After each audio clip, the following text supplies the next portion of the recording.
네, 안녕하세요. 서재의 재발견의 아나운서 박연명입니다. 2015년에 개봉한 영화죠. 인턴은 경험이 아주 많은 70대 인턴과 열정 많은 30대 CEO가 인생의 풍랑을 현명함으로 이겨내는 내용을 담은 아주 따뜻한 영화입니다. 제 아무리 다양한 정보 습득으로 이 지식의 수준이 높아졌다고 해도 인생을 살면서 몸소 배운 이 경험에서 나오는 삶의 지혜는 결코 따라잡을 수 없다라는 주제를 담은 영화였는데요. 성경 잠언에도 이런 구절이 있습니다. 백발은 영화의 면류관이다라는 표현인데요. 그러나 과연 현대를 살아가는 우리는 어른들을 어떻게 대하고 있을까요? 과연 우리는 그분들의 경험에 귀를 기울이고 있는 걸까요? 그래서 오늘은 인생의 실전 경험을 가지고 아주 독특한 비유로 하나님의 나라를 풀어주실 메인 스피커를 소개하도록 하겠습니다. 이성희 목사님 모시겠습니다.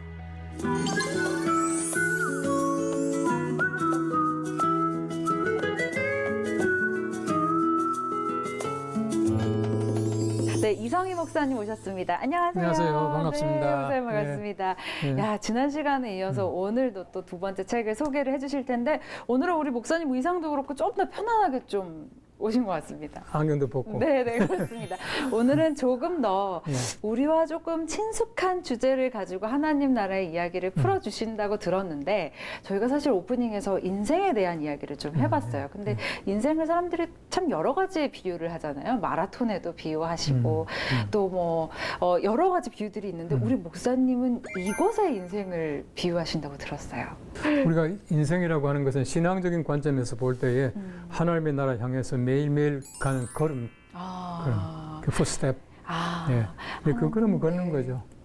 갔다 이제 마지막에 골인하면은 이제 예수님 만나게 되고 하는 거죠. 네, 하나님 나라를 향해서 가는 걸음. 근데 이 걸음을 향해 가는 우리의 어떤 그 여정들을 이제 목사님께서 쭉 풀어 가실 건데 목사님은 굉장히 좋아하시는 운동에 또 이걸 비유를 해서 설명을 해주신다고요. 네, 좀 기대를 하는 마음으로 오늘 이 책을 또 저희가 기대해 보도록 하겠습니다. 이 책과 또 함께 읽을 책들을 함께 좀 가져오셨다고 들었어요. 먼저 어떤 책인지 좀 소개를 해주실까요? 우리가 하나님의 거룩하신 나라로 이제 가는 과정인데요. 제가 이제 이 책을 쓰게 된 그러니까 전제가 뭐냐 하면은 사실은 우리가 앞으로 나가야 할 여러 가지 많은 길 가운데서 미래적인 관점을 이제 그냥 미래를 보면 잘 안 보이거든요. 최근에 와서 신학적인 중요한 개념 중에 하나가 뭐냐 하면은 소위 말하는 거 ancient future, 고대 미래라고 하는 개념이에요. 고대 미래, 그 레너 스윗이라고 하는 교수, 그다음에 이제 그 로버트 웨버라고 하는 교수, 바로 이 책인데요. 이 그 ancient future faith라고 하는 책인데 이 책에서 제가 영감을 얻어서 그 쓴 책이 바로 이제 세상을 바꾸는 미래 교회. 세상을 바꾸는 미래 교회. 네. 이게 뭐냐 하면은 우리가 이제 미래 교회를 어떻게 알 수 있느냐라고 하는 것은 그 미래를 막연하게 못 보잖아요. 못 보기 때문에 고대 교회를 보면은 미래 교회를 알 수 있다는 거예요. 그래 교회 원형이 무엇일까? 이 교회 원형이라고 하는 것은 광야거든요. 그 사도행전 7장 말씀해 보시면은 그 스데반에 돌에 맞기 전에 이제 설교하는 장면이 쭉 나오는데 이제 거기 보면 모세 얘기를 하다가 그가 자기 조상들과 함께 광야 교회에 있었고 그렇게 말을 해요. 그리고 광야라고 하는 40년의 삶은 교회 모형이에요. 그래서 광야 생활을 통해 가지고 미래 교회가 어떤 교회일까라고 하는 것을 풀어 쓴 책이 바로 이 책이에요. 제가 오래전에 쓴 책인데요. 그래서 그 속에 보면은 이제 출애굽기에 보시면은 출애굽한 다음에 만나 얘기도 나오고요. 그다음에 천부장, 백부장 보면 리더십 얘기도 나오고, 그다음에 20장에 가시면은 그 십계명 하나님의 말씀이죠. 그다음에 25장에서 40장까지는 성막. 이 성막 얘기 굉장히 중요하게 나와요. 저는 특별히 이게 중요하다는 얘기는 최근에 와서 보면은 교회를 무시하고요. 아니 뭐 교회 갈 필요 뭐 있냐. 뭐 우리가 코로나 시대 영상으로 예배드리지 아니거든요. 교회는 굉장히 중요해요. 그래서 교회 중요성 같은 것이 앞으로 미래 교회는 더 많이 이게 강조될 거다라고 하는 것을 쓴 것이 바로 이제 이 책이에요. 그리고 우리가 잘 아는 대로 그 스캇 팩 그 박사님이 쓴 아직도 가야 할 길. 이건 우리가 많은 분들이 뭐 읽고 이건 기독교 서적은 아닙니다만은 우리가 계속해서 우리 어떤 그 인생의 삶을 가는 길, 네. 끊임없이 가는 길, 이제 그 얘기잖아요. 스카펙은 뭐 잘 아시는 대로 의사이신데 이분이 쓴 책도 제가 많이 좀 도움이 됐고 네. 또 한 가지 책은 이 호모 루덴스라고 하는 책입니다. 호모 루덴스. 네, 호모 루덴스라고 하는 책은 1938년도에 네. 그 요한 호이징카라고 하는 그 학자가 쓴 책입니다. 이게 사회학자인데요. 이 책은 뭐냐면 호모 루덴스는 놀이하는 인간이에요. 놀이하는 인간. 네, 노는. 예, 놀다 할 노는. 때. 네. 그 옛날에 뭐 호모 사피엔스, 뭐 생각하는 인간, 노모 바벨, 뭐 도구를 만드는 인간 뭐 이랬잖아요. 뭐 호모 에렉투스, 뭐 네. 직립보행하는 인간 했는데 호모 루덴스라고 하는 개념은 굉장히 중요해요. 1938년도만 하더라도 이제 말하자면 이 노는 것은 악이에요. 그렇죠. 예, 네. 그 당시에는 뭐 여가, 뭐 놀이 이런 거는 놀이 문화가 없었는데 네. 예, 그때 이미 놀이 문화를 얘기했어요. 아. 이분이 참 재미있는 얘기를 하는 것은 경쟁의 놀이가 발전한 것이 스포츠다. 조합의 놀이가 발전한 것이 수학이고, 예, 그다음에 이제 모방의 놀이가 발전한 것은 연극이다. 아. 이렇게 얘기를 하고 있어요. 이런 것들이 다 놀이에서 결국에 예, 놀이. 비롯되었다. 그 사람들이 이제 그 놀이를 쉽게 말하면 이렇게 그 만들었다는 거죠. 네. 그래서 이건 제가 볼 때는 굉장히 중요한 개념 같아요. 그 최근에 와서 보시면은 우리 놀이 문화, 또 여가 선용, 네. 우리 여가를 얼마나 가르쳤냐라고 하는 것은 소위 말하는 문화인의 척도로 그렇죠. 말할 만큼 중요하잖아요. 네. 그런 면에서 이게 1938년도에 쓴 책이지만은 최근에 와서 다시 각공을 받고 있는 책이에요. 네. 예, 그래서 제가 이런 책들을 좀 미리 좀 설명드리려고 가지고 왔습니다. 네, 좋습니다. 어떻게 보면 우리가 이제 살아가면서 인생을 살아가면서 하나님 나라를 바라보며 살아가면서 우리가 이제 어떻게 걸어가야 하고 이런 것들을 풀어주시기에 앞서서 저희가 함께 좀 읽을 만한 책들을 소개해 주셨는데요. 그렇다면 오늘 소개해 주실 책의 제목은 무엇인가요? 오늘 책은 제목 자체가 홈런이에요. 홈런이요. 홈런. 네. 예. 얼핏 들으면 야구와 관련된 책인 것 같기도 하고요. 네. 야구와 관련되죠. 네. 예. 야구와 관련되는데 야구를 통해서 보는 이제 철로 역정.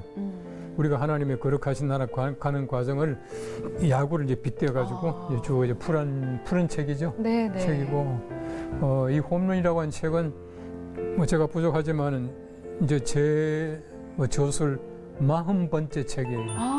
딱 40번째. 40번째. 네. 그 제가 이제 책. 아주 오래 전에 뭐 유년부, 초등부 이제 아이들 네. 그 전도사하고 할 때 그때는 주로 이제 어린이 책들을 많이 썼었어요. 어린이 성경 번역도 하고 네. 어린이 설교집도 내고 이러다가 그다음에 제가 이제 외국 가서 공부하고 돌아와서는 이제 제 전공 과목이 이제 교회 정치, 교회 행정 그 분야니까 네. 뭐 교회 행정학 뭐 이런 책들을 제가 쓰다가 네.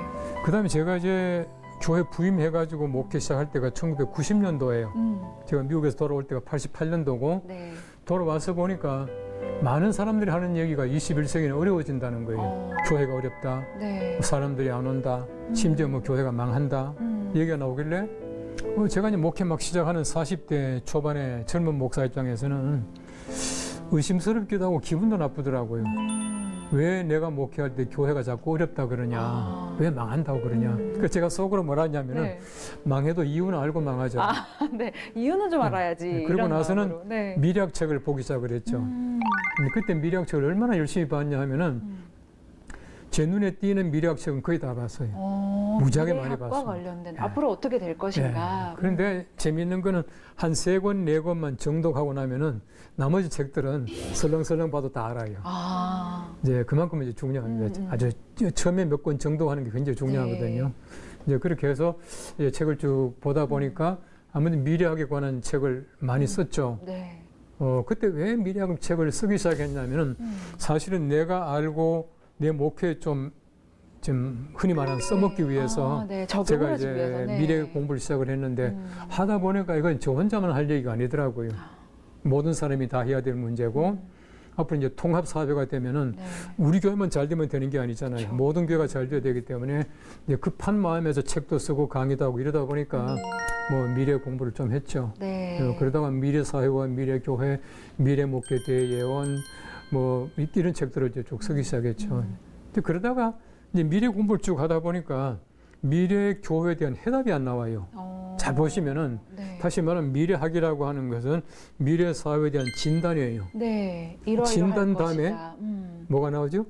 그거에 대한 해결책이 그 처방. 네. 처방이 나와야 되는데 미래학이라고 하는 것은 진단만 나와요.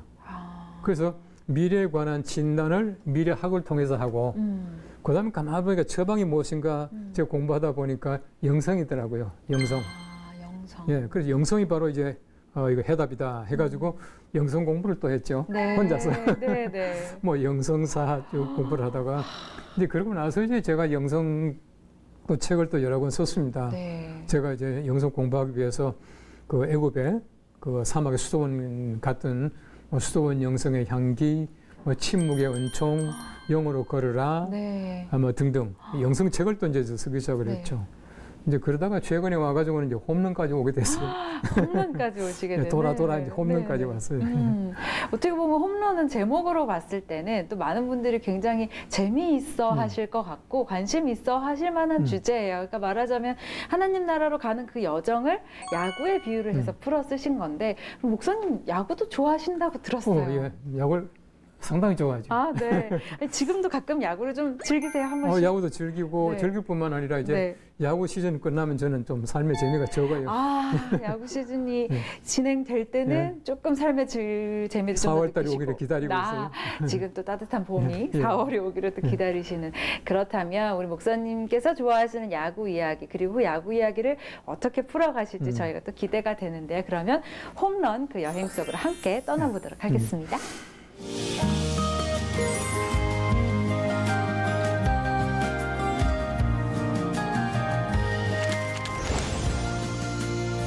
이 야구라고 하는 것은 참 재밌는 것이 제가 볼 때는 야구는 전체적인 그 룰이나 그다음에 용어나 이런 모든 것들이 기독교적입니다. 기독교적이고 이 기독교적이라고 하는 것은 제가 쭉 설명해 드리겠지만은 네.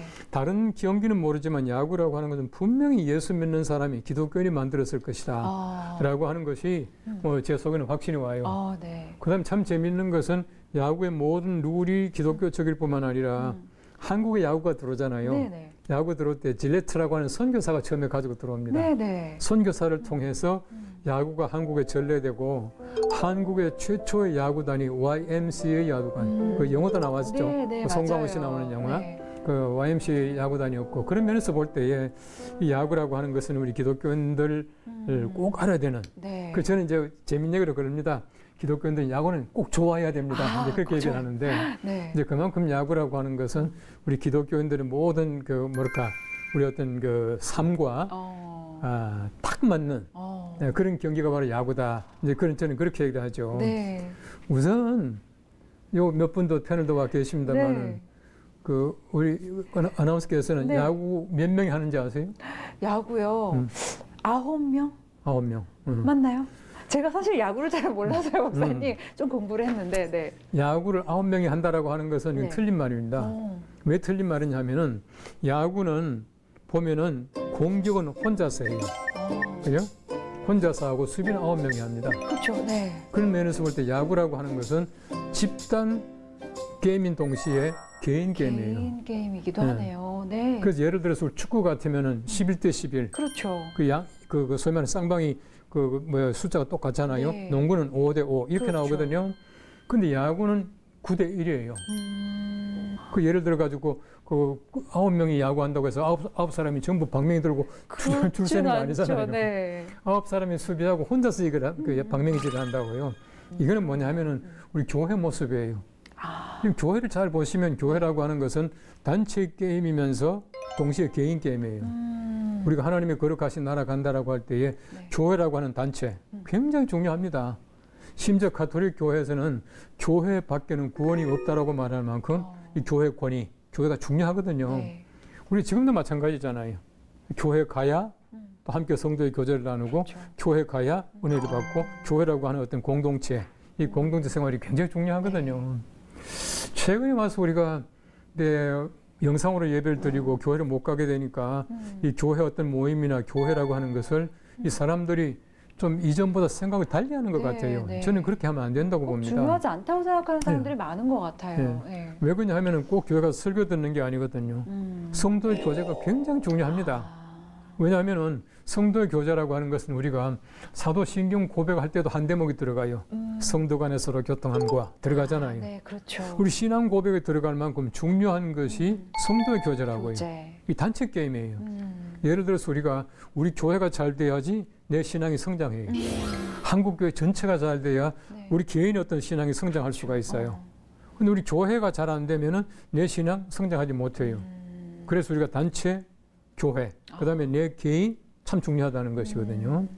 우리 성경에 보시면은 우리가 이제 성령 강림하는 장면이 사도행전 2장과 10장 말씀에 나오잖아요. 네. 2장 말씀에 잘 보시면은 다락방에서 120명이 기도합니다.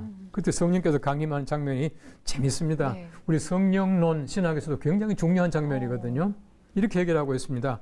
바람 같은 성령이 온 집안에 가득했고, 첫째. 네. 두 번째는 뭐냐 하면은 불의 혀같이 갈라지는 성령께서 각 사람 위에 임하니라 이렇게 말하고 있어요. 무슨 말이냐면은 성령 강림도 하나는 공동체, 집단이에요. 네. 온 집안에 가득했고, 바꿔 말하면은 우리가 예배하는 그 예배당 안에 네. 성령께서 항상 충만하게 임재하신다는 얘기입니다. 근데 바람 같은 성령보다 더 중요한 것이 무엇이냐 하면은 불의 혀같이 갈라지는 성령께서 각 사람 위에 임하니라. 개인에 대한 이야기를 또 하고 그 바람 계시네요. 같은 성령은 성령의 보편성 그렇게 말합니다. 보편적 역사. 그다음에 불의 혀같이 갈라지는 성령은 성령의 특수성, 그리고 개인적 역사에 따로따로 임하시는. 네. 그러니까 우리 교회가 성령 충만하자. 다 필요 없어요. 내가 성령 충만해야 돼. 우리 한국이 얼마나 잘 삽니까? 한국이 정말 잘 살아요. 한국 잘 살면 뭘 합니까? 내가 잘 살아야지. 아무리 우리나라가 부자라도 내가 돈 없으면 그렇죠. 아무 소용없어요. 어려운 거죠. 네. 그러니까 우리가 교회가 성령 충만하고 내가 성령 충만하고 그러니까 교회라고 하는 것은 항상 단체 게임이면서 동시에 개인 게임이에요. 그 두 가지가 때려야 뗄 수 없는 그런 그렇죠. 관계인 네. 거네요. 우리 성경 보시면요. 우리 예수님께서 세 사람을 살리셔요. 예수님께서는 이제 야이로의 딸이라고 하는 소녀, 네. 나인성 과부의 아들이라고 하는 청년, 그 나사로라고 하는 장년. 그 사실은 보면 이 사람이 부활이 아니에요. 어떤 사람은 나사로의 부활이 그렇게 말하는데 나사로 부활 못했어요. 부활이 뭐냐 하면은 죽었다가 살아서 영원히 사는 것을 부활이라 그렇게 말하죠. 네. 그래서 예수님께서 부활의 첫 열매예요. 첫 열매가 뭡니까? 예수님의 첫 열매고 나사로나 이 사람들은 첫 열매가 아니고 부활한 게 아니에요. 네. 그러니까 살았다가 죽었다가 또 그 죽어버리면은 아무 소용이 없잖아요. 그 고통스러운 죽음을 두 번 죽었으니까 사실은 불행하죠. 근데 보세요. 예수님께서 이 세 사람을 살리신 것은 어린 소녀이든 청년이든 장년이든 금방 죽었든 조금 지났든 이미 썩었든 다 다시금 살리신다라고 하는 그 하나의 예표, 하나 상징이에요. 네. 그게 이제 예수님께서 보여주신 것인데 예를 들어가 야이로의 딸 보세요. 내가 너에게 말하노니 일어나라. I say unto you. 이 you가 단수예요. 네. 너만 일어나라는 얘기예요. 청년에게 말하기를 내가 너에게 말하노니 일어나라. 마찬가지로 청년에게만 얘기하는 거예요. 나사로 마찬가지입니다. 나사로야 나오라 그랬습니다. 트렌치라고 하는 학자가 참 재미있는 얘기를 했는데요. 그 당시 예수님께서 나사로야 그러지 않고 그냥 나오라 했으면 아마 그 당시에 죽었던 자들이 다 나왔을 것이다. 네네. 아마 그랬을 거예요. 보세요. 예수님 굉장히 개인적입니다. 저는 이 베데스다 목가에 예수님께서 이제 38년 된 병자를 이제 네. 고쳐주시잖아요. 근데 그 환자 보십시오. 물이 동하지만 그 속에 넣어줄 사람이 없어요. 없죠. 이미 38년 되었습니다. 자기 힘으로 못 들어가요. 있으나 마나입니다. 자기 힘으로 못 들어가죠. 넣어줄 사람 없죠. 근데 거기 왜 있습니까? 아무 필요 없지만은 자기의 어떤 낫고 싶다라고 하는 생명에 대한 끈을 놓지 않는 거예요. 예수님은 그걸 보시는 겁니다. 그래서 예수님께서 그 사람에게 말하기를 일어나라. 내 상을 들고 걸어가라. 이렇게 말하잖아요. 저 같으면요. 전부 일어나라. 다 가라. 이렇게 말하겠는데 예수님께서는 그 사람에게만 보시는 거예요. 개인에게. 네. 네. 우리 믿음이라고 하는 것, 구원이라고 하는 것, 우리가 어떤 치유 능력이라고 하는 것은 개인적이에요. 그러니까 교회라고 하는 단체 공동체와 네. 내 개인. 우리 신앙은 철저하게 단체 게임이면서 동시에 개인 게임이다. 그래서 일부에서 야구는 단체 경기이면서 네. 동시에 개인 경기이다. 네, 철저하죠. 네. 네, 그러네요. 네, 그리고 이제 우리가 보면은 야구라고 하는 것은 공을 하는 국이잖아요. 국이. 네. 구기라고 하는 건 공으로 하는 건데요. 모든 구기가 보시면은 이제 참 중요한데 구기는 굉장히 집중력을 요합니다. 저는 이제 뭐 테니스를 아주 오랫동안 했고 좋아하고 또 제가 야구도 좋아하고 하는데 공 가지고 이게 운동하는 걸 저는 왜 좋아하느냐면은 공은요 이거 굉장히 집중력을 요구해요. 집중력을. 이제 테니스 같은 것도요 쉴 새 없이 공에 대해서 이제 집중해야 되는 네, 거지. 네. 야, 축구 보세요. 11대 10이니까 22사람 있잖아요. 네. 그 구장 안에 22명 있는데 볼이 22개가 아니에요. 그렇죠. 하나만 주고 놀아라 하니까 초집중력이 필요한 것이에요. 이게 이제 구기의 특성이에요. 그 야구라고 하는 것은 이제 공을 가지고 이제 공 뭐 여러 개 가는 것이 아니라 네. 그 많은 사람이 구장에 나와 있지만 공 하나 가지고 던지고 치고 하잖아요. 네. 그게 참 재밌죠. 또 야구는 이제 공 둥글잖아요. 네. 야구에 보면 이렇게 실밥 있는 거 알아요? 공에 이렇게 네. 예. 그 실밥 몇 개인지 아세요? 아, 그건 모르겠습니다. 네. 그 야구의 그 실밥이 네. 108개예요. 아, 그래요. 108개. 그 불교하고는 관계 없습니다. 네. 108개인데 네. 그 실밥이 있음으로 말미암아 이 야구의 공이라고 하는 것은 온갖 구질을 만들어낼 수가 있는 것이 둥글면서 네. 그래서 구질을 만들어내는데 그걸 가지고 이제 직구를 던질 수도 있고 네. 너클볼도 던질 수 있고 변하고 뭐 등등 해가지고 이제 그 실밥 때문에 이제 던질 수 있는 거거든요. 그 실밥이 굉장히 중요한 역할을 합니다. 그 골프공에 쏙쏙 들어간 구멍 알아요? 네. 그 구멍이 상당히 많습니다. 예, 많은데 그 골프에 그 구멍을 그 딤플 그러는데 네. 그 딤플 없는 공이 아니라 딤플이 있어야 멀리 가요. 참 묘하죠. 그럼 그 상처가 있어야지 오히려 멀리 갑니다. 매끈한 공보다는 네. 있어야지 상처 오히려 있는 그 네. 공기 저항 이런 거 만들어가면서 멀리 가게 되는 것이. 네. 그 야구라고 하는 것은 그 실밥 때문에 둥글지만은 이게 돌기도 하고 가다 떨어지기도 하고 네. 이렇게 만들어내는 거예요. 그렇기 때문에 우리 삶이라고 하는 것도 마찬가지입니다. 참 둥근 것 같지만 그 속에 모난 부분도 있고요. 또 여러 가지 많은 것이 있어야 이게 묘미가 있는 거예요. 재미가 있는 거예요. 마치 그러고 깨진 상처 나서는 같은. 예, 네. 이제 멀리 이제 날아갈 수 있게 된다. 이제 그래요. 아. 또 야구라고 하는 것은 이제 보면은 이제 타자가 이제 집중을 하면서 이제 네. 오는 볼을 치잖아요. 그렇죠. 치는데 그 타이밍과 그 예를 들어 가지고 그 이제 히팅 포인트가 굉장히 중요합니다. 잘 보시면 야구공이라고 하는 게 이게 주먹땡이만 한데요. 네. 또 더더구나 둥글고 긴 그 배트를 가지고 몽둥이를 가지고 이제 치잖아요. 네. 그러니까 초집중이 필요한 것이에요. 그렇죠. 예. 그러니까 거기에 이제 집중하지 않으면은 제대로 안 맞는다는 것이거든요. 우리가 보세요. 우리 하나님께서 이제 우리들에게 여러 가지 많은 이제 시간들을 주시는데 하나님께서 내게 주시는 그 시간에 타이밍을 맞추는 것이 지혜예요. 예. 타이밍을 잘 맞춰야 돼요. 것이 지혜다. 예. 하나님께서 내게 무엇이라고 말씀하시는가? 내가 적절한 시간을 맞추어야 내가 하나님의 뜻에 홈런을 칠 수가 있는 것이 멀리 갈 수가 있는 것이거든요. 그러니까 시간이라고 하는 것, 시간을 맞춘다라고 하는 것은 굉장히 중요하죠. 우리가 이제 선이 그 신약 성경 말씀에 나오는 이제 시간이라고 하는 단어, 네. 여러 단어가 있잖아요. 이 크로노스라고 하는 단어가 있습니다. 네. 이 크로노스라고 하는 단어는 일반적인 객관적인 시간이에요. 이 크로노스라고 하는 그 단어에서 네. 이 크로놀로지, 연대라고 네. 하는 그 말이 거기서 나왔어요. 파생이 됐군요. 예, 예. 네. 그 크로노스라고 하는 말은 하나 객관 시간. 그러니까 뭐 1시간은 60분이다, 1분은 60초다 하는 이제 그 시간이 네. 이제 크로노스예요. 반면에 하나님의 시간을 카이로스라 그렇게 말하는데 네. 이거는 주관적인 시간이에요. 하나님의 시간이기도 하고 주관적인 시간. 우리 예를 들어 가지고 1시간도 재미있게 뭐 친구들하고 얘기하고 사랑하는 사람하고 네. 만나고 하는 시간 1시간은 금방 훌쩍 지나가는데 지나가죠. 네. 벌 받아 보세요. 1시간 되게 길어요. 아, 네. 근데 그만큼 이제 우리가 시간이라고 하는 것은 그 달라요. 네. 다른데 그 중에 또 한 시간이 있는데 그게 뭐냐 하면 플레루라고 하는 시간이 있습니다. 플레루. 네. 이 플레루라고 하는 시간은 성경 말씀에 딱 한 번 나와요. 네. 때가 참에 하나님께서 그의 아들을 보내셨다 그러죠. 그 때라고 하는 게 플레루라는 시간이. 이 플레루는 뭐냐 하면은 하나님께서 결정적인 시간, 쉽게 말하면 심판하시는 시간, 이런 결정적인 시간, 이 플레루라고 말하는데 우리 그 시간을 잘 알아야 돼요. 그래서 많은 사람들은 아직도 뭐 예수님 먼저 오실지 모르겠다 그러고 네. 아주 느슨하게 방만하게 사는 사람들이 있는가 하면은 항상 우리가 긴장하고 살아가는 거예요. 긴장은 굉장히 중요합니다. 제가 이제 테니스를 친다 그랬잖아요. 네.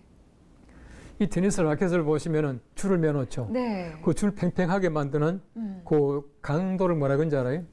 텐션, 그럼 텐션. 텐션. 네. 텐션이 긴장이잖아요. 그 텐션 하면 뭐 보통 뭐 줄 맬 때 뭐 50몇 뭐 이렇게 매요. 네. 매는데 뭐 저는 테니스를 많이 칩니다만은 그 텐션이 너무 강해도 안 돼요. 텐션이 너무 약해도 안 돼요. 그 저는 이제 늘 그런 얘기를 하는데요. 텐션은 굉장히 중요합니다. 사람이 긴장감이 풀어지게 되면 사람이 느슨해져 가지고 그렇죠. 맥이 빠져요. 오히려 병들거든요.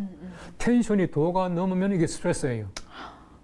그래서 우리가 항상 목회도 마찬가지로 우리가 텐션은 하되 스트레스는 받지 말라 그렇게 말하는데 우리가 예를 들어 가지고 우리 하나님의 시간 속에서 항상 긴장감을 가지고 있어야 우리가 이제 그 히딩 포인트를 잘 맞출 수가 있다. 그러니까 타이밍 맞출 수 있다라고 하는 것이거든요. 그래서 우리가 이제 이 하나님의 시간을 이제 맞춘다라고 하는 것은 뭐 굉장히 중요합니다. 굉장히 중요하고 이 사실은 왜 중요하냐 하면은 이제 피차가 그 투수가 공을 던지잖아요. 그 피차 마운드라고 피차 그 볼 던지는 데가 좀 높은 건 아세요? 네, 알고 있어요. 조금 높아요. 이게 10인치예요. 좀 높아요. 거기서 이제 볼을 던지면 조금 높아도 이제 표가 나요. 키 큰 사람은 오히려 더 볼이 이게 미치기 힘들어요. 왜냐하면 더 높으니까.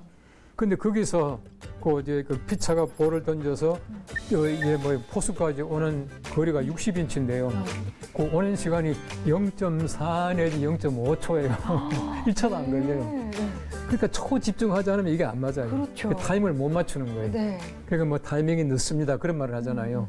네, 그러니까 우리 항상 우리 하나님 안에서 이제 텐션을 하면서 하나님의 그 타이밍을 놓치지 않도록 해야 된다. 제가 오늘 책에서 참 재밌는 걸 봤습니다. 제가 이 말을 많이 인용하는데 모든 운동을 할 때는 기본적인 자세가 있어요. 모든 운동에 기본적인 자세. 뭐냐 하면은 자세가 낮아야 돼요. 자세를 낮추어라. 키가 큰 사람들이 하는 농구나 배구 같은 것도 자세는 낮아요. 이렇게 낮아요. 그리고 뭐 일반적인 뭐 운동은 뭐 말할 것도 없고요. 그 야구를 배팅할 때도 보면 이러고 하는 거 아니잖아요. 그렇죠. 여러분 자세를 낮추잖아요. 첫째는 자세를 낮춰라. 두 번째는 뭐냐면 힘을 빼라 그렇게 말을 해요. 힘 들어가면 절대 안 돼요. 골프도 마찬가지입니다. 저는 뭐 잘은 못하지만 가끔 하는데 이 골프 힘 들어가면요 이거 땅만 파지 이게 공이 안 맞아요. 테니스 마찬가지입니다. 이게 힘으로 하는 게 아니고 이제 스윙으로 한다 그렇게 말하는데 힘을 빼야 돼요. 야구 배팅할 때도 가끔 보면 잘 안 맞을 때에 해설하는 분이 그러거든요. 오늘 아무개 선수 저 어깨 힘 들어가 있다고. 힘을 빼야 돼요. 그럼 세 번째는 뭐냐면 절대 고개를 들면 안 돼요. 고개 뻑뻑이 들고 이거 야구 안 되거든요. 골프 더더구나 마찬가지입니다. 이 골프 할 때는 철저하게 처음에 여기 듣는 게 don't head up 그럽니다. 머리 들지 말라고. 철저합니다. 그러니까 이런 것들이 사실은 운동뿐만 아니라 저는 이게 목회다 그렇게 말하거든요. 목회자가 항상 자세를 낮춰야 되고 힘을 빼야 되고 고개를 들지 말고 목회만 그렇게 했냐? 아니거든요. 우리 모든 삶이 마찬가지예요. 우리가 사회생활도 마찬가지. 우리가 일반 사회생활 할 때도 힘 들어가면 안 돼요. 고개 들면 안 되고. 경계네요. 그러니까 이게 어떤 면에서 볼 때는 운동의 법칙이 아니라 하는 사람 법칙. 살아가는 법칙. 우리가 살아가는 법칙이다. 네, 그리고 이제 보면은 이제 야구라고 하는 것은 이제 선수가 홈에 들어가야 점수가 나요. 그렇죠. 그러니까 이제 홈에 들어가지 못하면 이거는 말짱 헛겁니다. 아무리 열심히 달려도 안 된다는 것이거든요. 그러니까 홈에 들어가야 되는데 사실은 홈에 들어간다는 의미가 무엇이냐 하면은 야구를 잘 보십시오. 야구를 잘 보시면은 홈에 들어가면 점수가 1점 나요. 그런데 축구나 농구나 모든 것은 보면은 골대 안에 공이 들어가지 사람이 안 들어가요. 그렇죠. 네, 공만 들어가죠. 공만 들어가지. 그리고 축구 골대 사람 아무리 들어가도 점수 안 나요. 공이 들어가야 돼. 그런데 야구는 공이 들어가도 필요 없어요. 사람이 들어가야 돼. 그러네요. 사람이 홈에 들어가는 경기가 야구예요. 우리가 홈에 하나님의 나라에 들어가는 경기가 우리가 야구예요. 그리고 우리는 야구 선수들이란 말이에요. 그러네요. 돌아가지고 이제 하나님이 거룩하신 나라 들어간다. 그래서 옛날부터 사실은 보면은 뭐 유토피아, 뭐 샹그릴라, 뭐 이런 말 많이 하잖아요. 뭐 엘도라도 이런 것들이 전부 다가 보면은 어떻게 하면 우리가 이상향에 들어갈 수 있을까? 뭐 영원한 정말 금으로 만든 세상에 들어갈 수 있을까? 사람들이 꿈이거든요. 그 사람들이 하나님 모르는 사람들은 유토피아를 얘기를 해요. 뭐 샹그릴라 얘기를 합니다. 우리는 그게 아니거든요. 하나님의 거룩하신 나라, 내가 들어가는 것, 다른 사람이 들어가는 거 아무 소용이 없습니다. 그렇죠.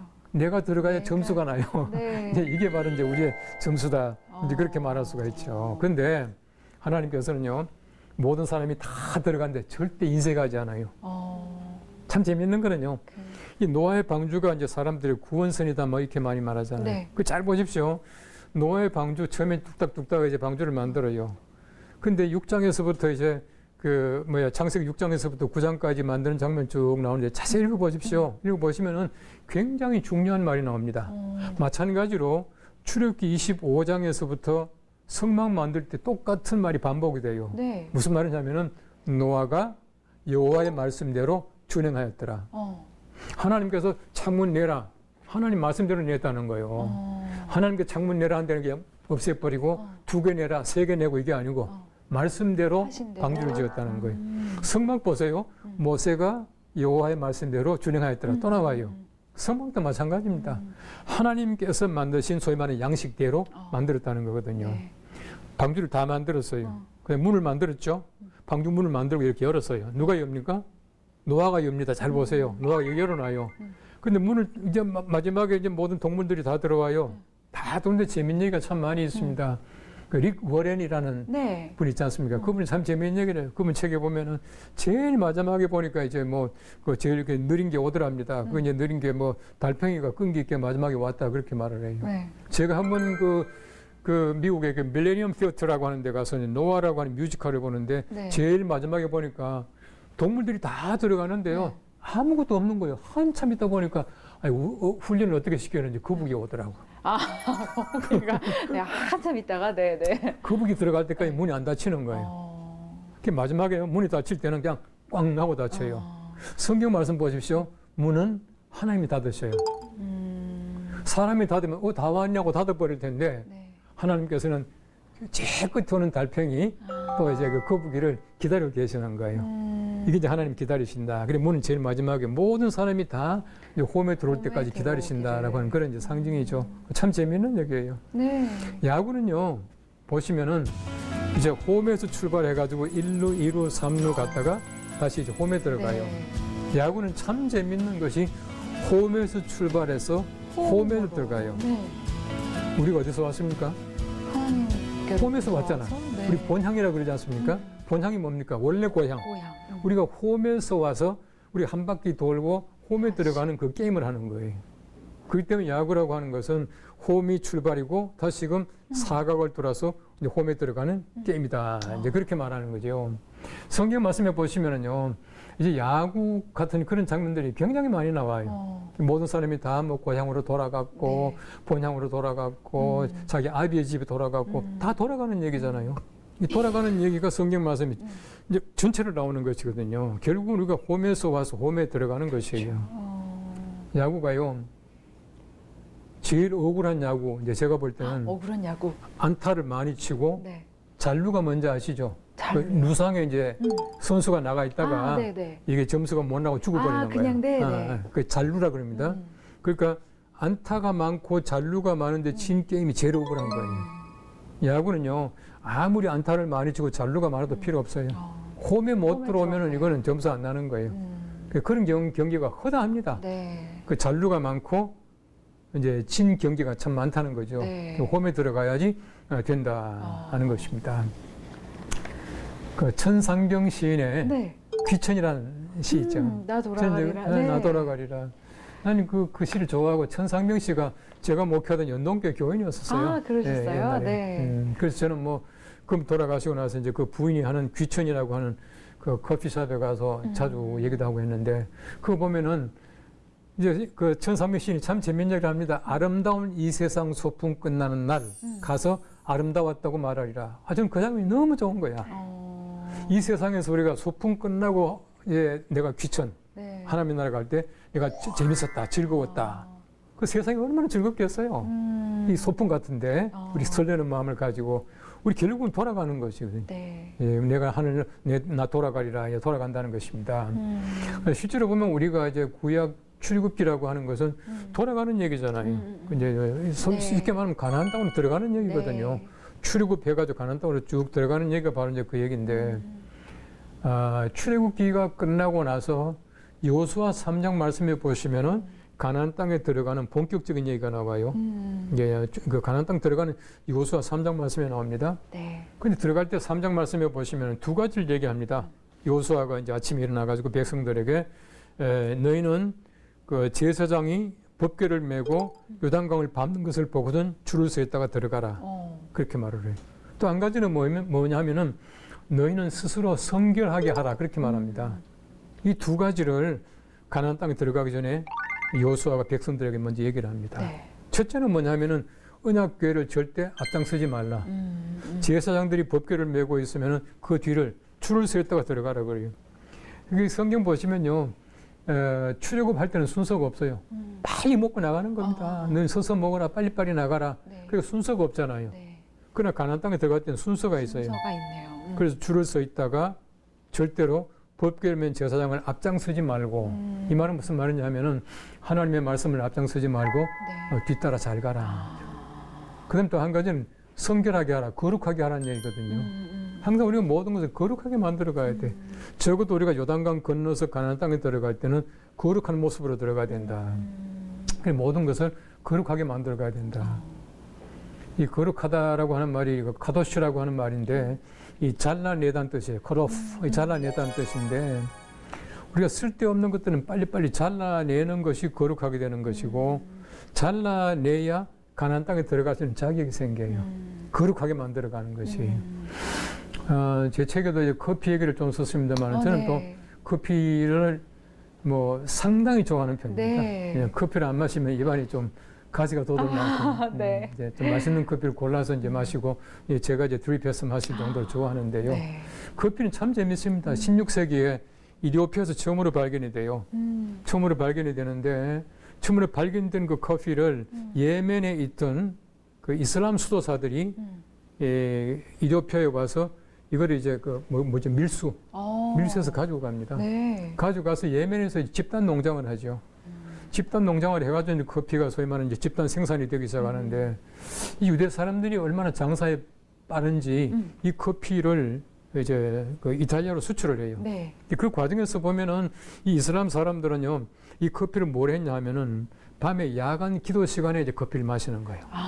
그 야간에 마시면은 맛도 있고 이제 그 뭐 향도 있고 잠도 깨고 하니까 이제 야간에 마시는데 그 이슬람 사람들이 야간 기도 시간에 이쉐라 그러더라고요. 그 이쉐 시간에 이제 커피를 마시는 거예요. 그런데 유대 사람들이 그거를 이제 그 이탈리아 수출을 하잖아요. 네.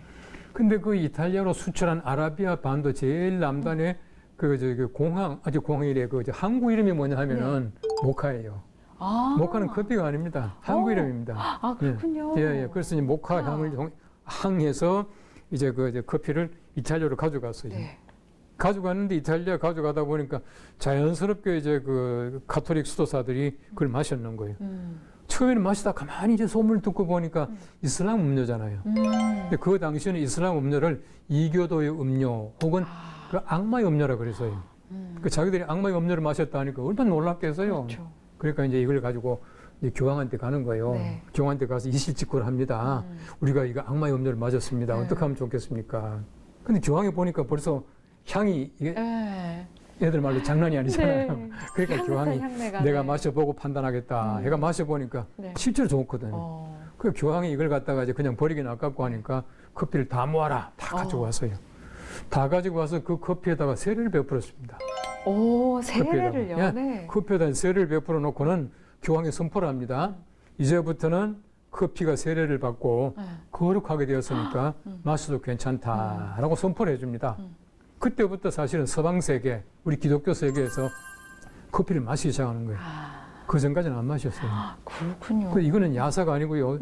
이 정사입니다. 네네. 그 교황이 누구냐면 클레멘 8세라고 하는 교황이에요. 그 교황이 세례를 줘가지고 커피가 모든 식음료 가운데 유일하게 세례받은 게 커피예요. 그러네요. 커피가 세례받은 그런 그래서 지위를 저는요, 갖고 있는 줄은. 커피를 가장 거룩한 음료다 그러고 매일 마셔요. 매일 마셔도 되겠네요. 매일 마셔요. 네. 괜찮아요. 그러니까 모든 걸 거룩하게 만드는 거예요. 네. 사실 우리가 커피 얘기지만은 모든 게 마찬가지입니다. 우리의 의복, 우리의 음식, 네. 우리의 말, 우리의 어떤 그 수면, 잠까지 전부 다가 사실 수도사들은 거룩하게 만들려고 애를 많이 썼죠. 네. 그렇게 우리 거룩하게 만들어 나가는 것이 굉장히 중요하다라고 하는 것을 얘기할 수가 있어요. 네.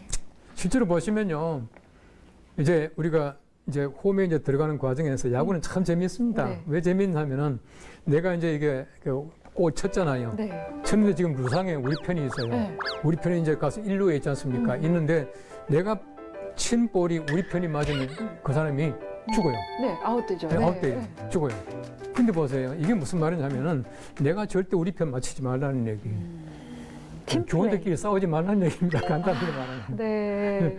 우리가 우리 편 절대 그 싸우면 안 된다는 거예요. 그러면은 아웃된다는 거죠. 그럼 또 한 가지 재미있는 거는요. 이제 예를 들어 가지고 홈런도 마찬가지고 뭐든지 루상에서 1루에 있던 사람이 막 달려가잖아요. 네. 내가 막 가서 그 사람을 추월해서 가면은 아웃이에요. 안 돼요. 안 되죠. 예, 그건 절대로 안 됩니다. 그러니까 절대 우리가 앞장서지도 말고 서로 싸우지도 말고 우리 서로 교원들끼리 서로 맞히지 마라, 때리지 마라. 하는 그런 암시가 아닌가. 그래야 홈에 들어갈 수 있다. 저는 그렇게 해서 이거 참 재미있는 것이다. 저는 그렇게 생각해요. 어쨌든 그러네요. 야구라고 네. 하는 것은 우리 홈에서 출발해서 홈으로 들어가는 거죠. 들어가는 것이다. 근데 보세요. 1, 2, 3, 홈 이렇게 해서 사각인데 옛날에 무슨 뭐 다이아몬드라는 얘기 했습니다만 다이아몬드 아니에요. 정사각형입니다. 우리 각 길이가 90피트예요. 네. 1루에서 2루 똑같습니다. 그 정사각형이에요. 사각형이 이게 돌아서 가는데요. 사각형이 뭐냐? 사각이라고 하는 것은 사라고 하는 것은 땅의 숫자입니다. 땅의 수. 그래서 우리가 그 신학적인 것을 보면 3은 하늘의 수, 성부, 성자, 성령. 4는 땅의 수, 동서남북. 네. 해가지고 3, 4, 12, 12 혹은 7이 거룩한 숫자다 이렇게 말하잖아요. 그렇죠. 다시 말하면 이게 사각형을 한 바퀴 돌아 들어간다는 얘기는 세상 다 거쳐서 들어간다는 얘기예요. 세상의 모든 고통 다 겪고 들어간다는 얘기예요. 1루에서 2루 가는 건 쉽지 않아요.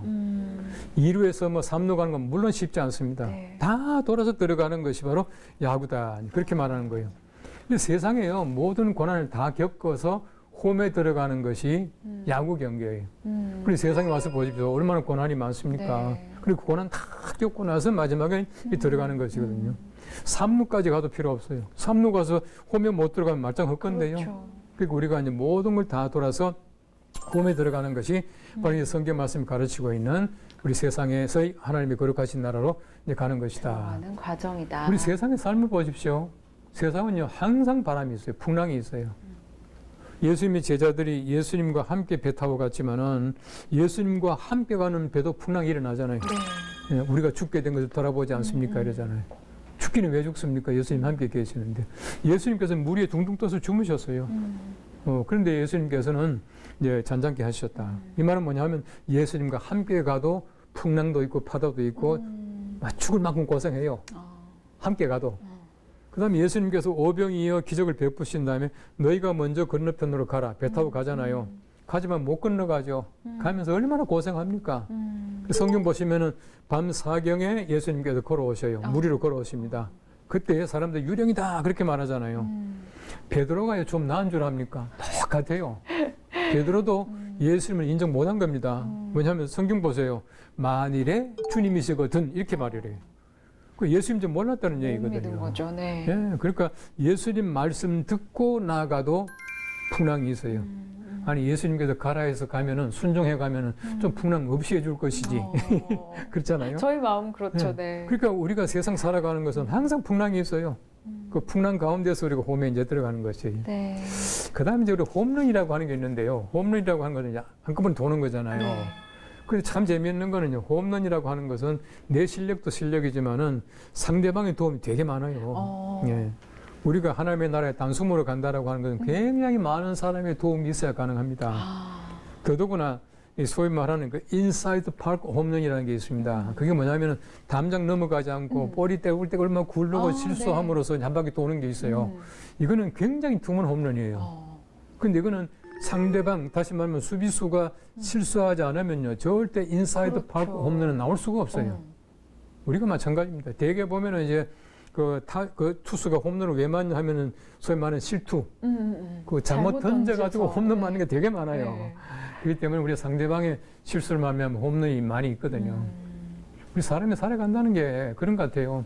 제가 창세기 5장 말씀을 쭉 보면서 늘 생각하는 것은 창세기 5장에 보면은 뭐 900 몇 세 살았다 막 나오잖아요. 네. 19조 얘기 나오거든요. 뭐 무드셀라가 969세를 네. 살았다, 노아가 몇 세 살았다 나오는데 보면은 그 중에서 그 에녹이라는 사람은 365년을 살아요. 365년 세상 다 안 들고 홈런 치고 끝난 거예요. 그러니까 얼마나 행복합니까? 그렇죠. 근데 보세요. 창세기 5장 보시면요. 900년을 산 사람이 있는데 900년을 산 사람들의 역사를 잘 보십시오. 우리 사람 인생이요. 아무것도 안 해요. 뭐라 그러냐면은 아무개가 몇 살에 누구를 낳고 몇 살을 더 향유하다가 죽었더라. 이거밖에 없어요. 900년 사람들은 뭘 합니까? 우리 세상에서 그 많은 고생을 겪었지만은 사실은 홈에 들어가는 것 외에는 사실은 특별한 거 관심이 없어요. 그래서 우리가 항상 하나님의 나라 들어가는 것이 우리의 관심이다라고 하는 것이죠. 홈을 바라보는 것. 야구는요 되게 재밌는 게 야구라고 하는 것은 네. 재밌는 게 있습니다. 네. 뭐냐? 도로예요, 도로. 도로. 예, 도로. 도로는 문자 그대로 영어로 말하면 steal, 훔치는 것인데 왜 훔치느냐? 영국 사람들은 사실 야구를 안 하거든요. 네. 영국 사람은 크리켓 하는데 야구는 안 합니다. 왜냐하면은 이거 흔히 신사인데 신사가 어떻게 훔치냐 해가지고 안 하거든요.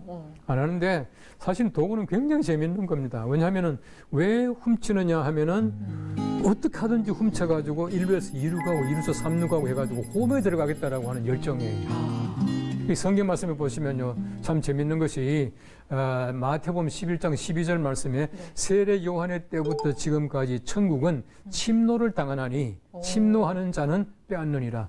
천국은 침노하는 자, 침노한다라고 하는 그 헬라 말이 억지로 빼앗다라고 하는 뜻이에요. 네. 억지로 훔치고 빼앗는 사람이 천국을 가진다는 거예요.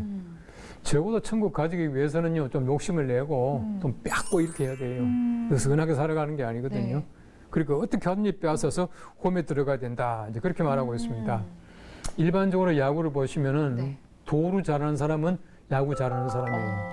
발이 빨라야 되고요. 그럼 투수의 투수, 투구, 폼을 봐가지고 얼른 도망가야 이게 도루가 가능해요.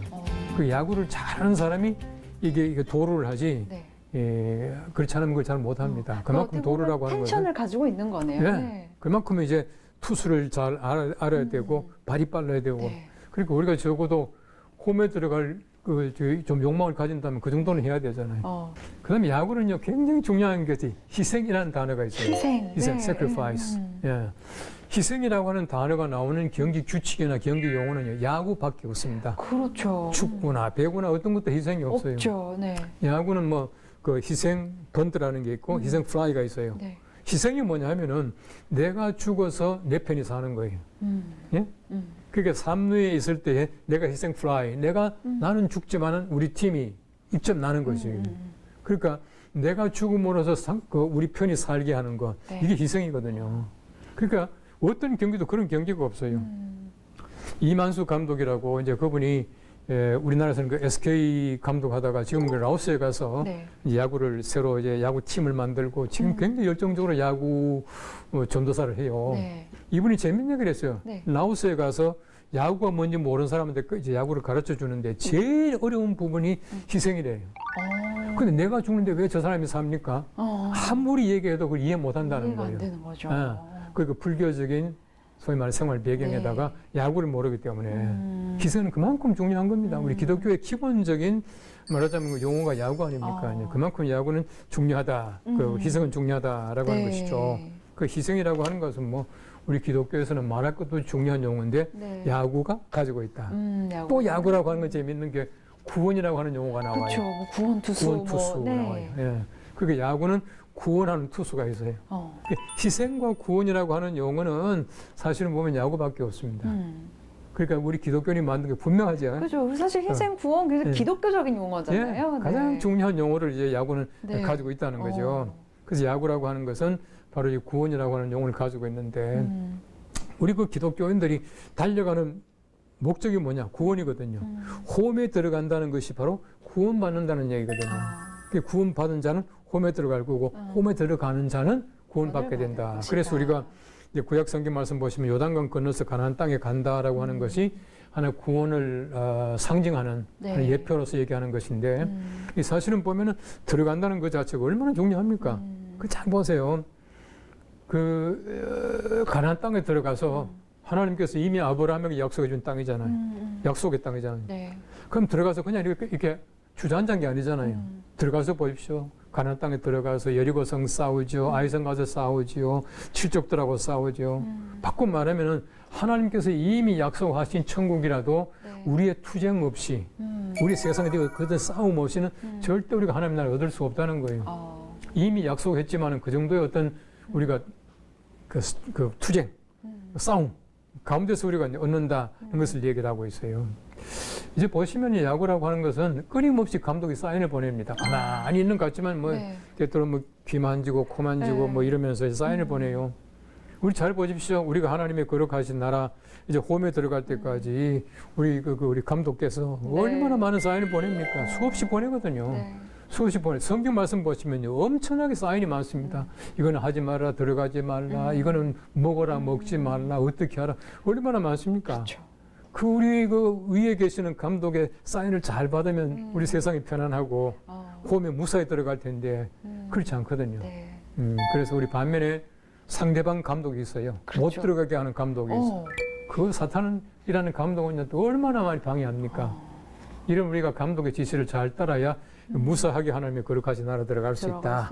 라고 하는 것이 야구예요. 네. 그렇게 야구라고 하는 것은 철저하게 우리 기독교인들이 홈에서 와서 세상 한 바퀴 돌고 다시금 홈에 들어가는 기독교인의 초와 역정, 순례의 길이다. 네. 네, 그렇게 해서 저는 거기서 영감을 받아가지고 야구를 좋아하지만은 정리한 거죠. 이 책이 홈런이라고 한 책입니다. 그래서 홈런 그리고 야구를 풀어낸 크리스천의 예. 삶 그리고 야구 철로 역정이라는 소제목이 붙어 있어요. 그렇군요. 홈으로 들어가기까지 그런 과정들을 야구로 풀어내신 그런 책인데 이건 여담이지만 우리 목사님은 타자이신가요? 투수이신가요? 저는 네. 지금 뭐 물론 장난 삼아서 동네 야구죠. 우리 학교에서도 야구하고 미국 가서 야구하고 할 때 저는 이게 뭐죠? 캐쳐. 네. 포수를 많이 했습니다. 포수를 많이 하셨어요. 그러셨군요. 요즘도 가끔 가서 야구 연습장 하죠. 가셔서 하신다고 들었어요. 지나가다가 또 야구 네. 야구 연습장 네. 있으면 가서 이제 쳐보고. 네. 지금도 잘 맞아요. 그러네요. 저희도 이제 지나가다 야구 연습장 보면 이제 한 번씩 이렇게 가서 쳐보면서 이렇게 이 야구인처럼 살아가는 크리스천의 삶을 좀 떠올려 봐야겠다라는 생각이 들었는데 우리 목사님께서 이제 홈런 이 책을 한번 쭉 살펴봐 주셨어요. 이 중에서 혹시 특별히 좀 직접 읽어주시고 싶은 부분이 있으시다면 좀 몇 구절 좀 함께 좀 읽어 나갔으면 좋겠는데요. 예. 그 121쪽에 보시면은요. 네.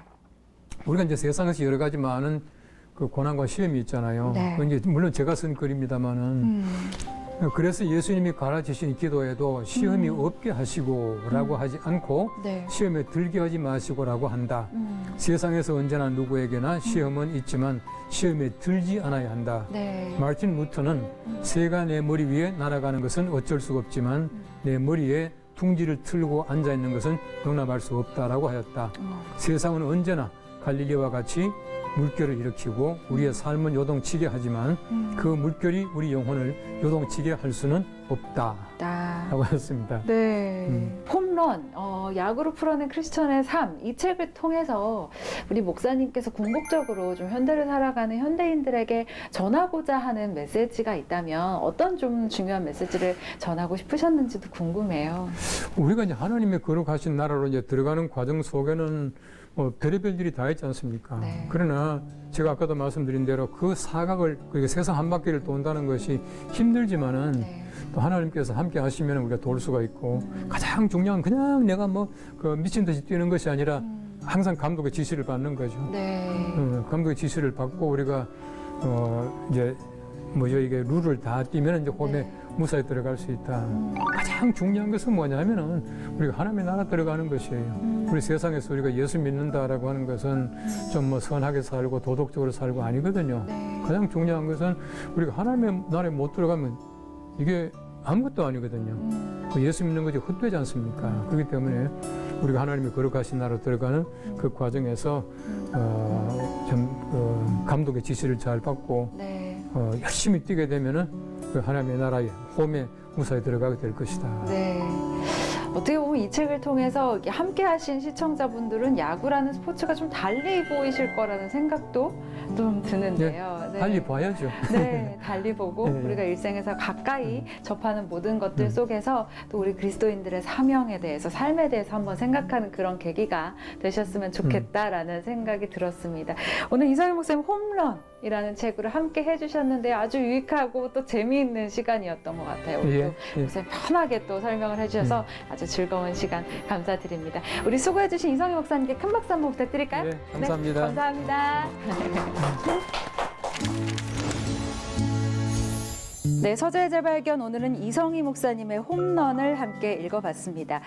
자, 목사님의 강연을 들으면서 제 머릿속에 떠나지 않는 말씀이 있었는데요. 바로 사도행전의 말씀이었습니다.